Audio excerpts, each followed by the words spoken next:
اسمعوا صوت السماء جاء المسيح جاء المسيح۔ یہی دعا ہے جس سے خدا پہچانا جاتا ہے اور اس ذوالجلال کی ہستی کا پتہ لگتا ہے جو ہزاروں پردوں میں مخفی ہے۔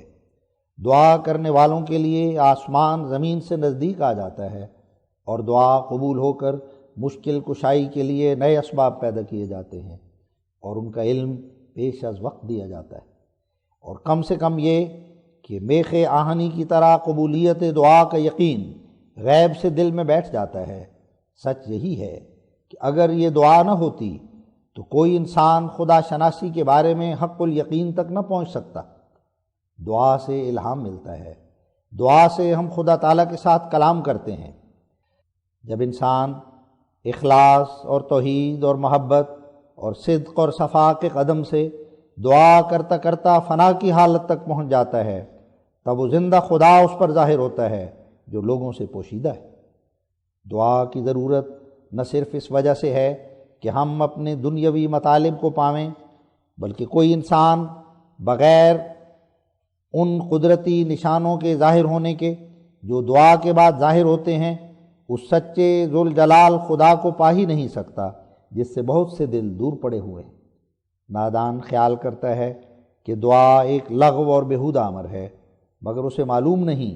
کہ صرف ایک دعا ہی ہے جس سے خداوند ذوالجلال ڈھونڈنے والوں پر تجلی کرتا اور ان القادر کا الہام ان کے دلوں پر ڈالتا ہے۔ ہر ایک یقین کا بھوکا اور پیاسا یاد رکھے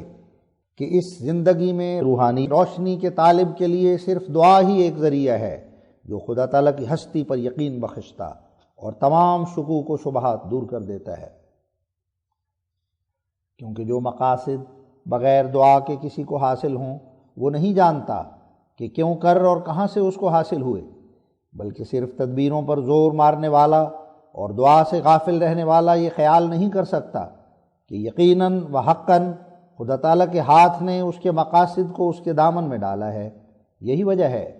کہ جو شخص دعا کے ذریعے سے خدا تعالیٰ سے الہام پا کر کسی کامیابی کی بشارت دیا جاتا ہے،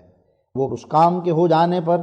خدا تعالیٰ کی شناخت اور معرفت اور محبت میں آگے قدم بڑھاتا ہے اور اس قبولیت دعا کو اپنے حق میں ایک عظیم الشان نشان دیکھتا ہے، اور اسی طرح وقتاً فوقتاً یقین سے پر ہو کر جذبات نفسانی اور ہر ایک قسم کے گناہ سے ایسا مجتنب ہو جاتا ہے کہ گویا صرف ایک روح رہ جاتا ہے۔ لیکن جو شخص دعا کے ذریعے سے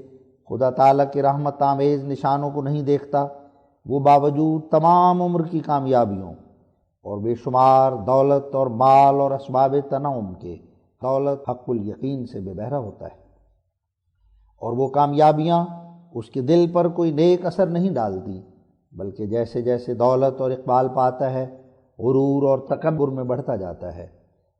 خدا تعالیٰ پر اگر اس کو کچھ ایمان بھی ہو